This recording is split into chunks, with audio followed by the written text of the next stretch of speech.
നമസ്കാരം, എല്ലാവർക്കും സച്ചോസ് ടേസ്റ്റി വേൾഡിലേക്ക് സ്വാഗതം. ഞാൻ ഇന്ന് ഒരു ഗ്രീൻ ആപ്പിളും ഒരു പേരയ്ക്കയും എടുത്തിട്ടുണ്ട്.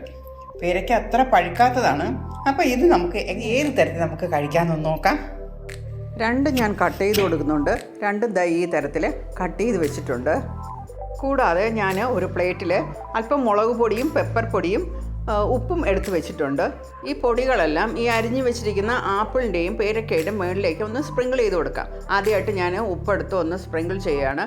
അതിനുശേഷം നമുക്ക് മുളക് പൊടി എടുക്കാം. മുളക് പൊടിയും എടുത്ത് ഇതിൻ്റെ മുകളിലേക്കൊന്ന് സ്പ്രിങ്കിൾ ചെയ്ത് കൊടുക്കാം. പിന്നെ ലാസ്റ്റായിട്ട് നമുക്ക് പെപ്പറും കൂടെ ഒന്ന് സ്പ്രിങ്കിൾ ചെയ്ത് കൊടുക്കാം.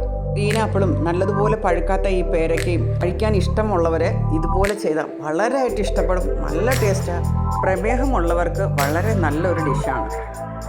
നമ്മുടെ വെറൈറ്റി ആയിട്ടുള്ള ഫ്രൂട്ട്സ്, ഇത് ഗ്രീൻ ആപ്പിൾ ഇത് അപ്പം ഇത് നല്ല പഴുക്കാത്തതാണ്. നല്ല പഴുക്കാത്തതാണ് ഈ തരത്തിൽ ചെയ്യാൻ. അതിൻ്റെ ഒരു പുളിപ്പും പിന്നെ ഈ എരിവും ഉപ്പും ഒക്കെ കൂടെ വളരെ നല്ല ടേസ്റ്റിയാണ് കഴിക്കാൻ. വീണ്ടും പുതിയൊരു വീഡിയോയുമായി വരുന്നത് വരെ ബൈ ബൈ.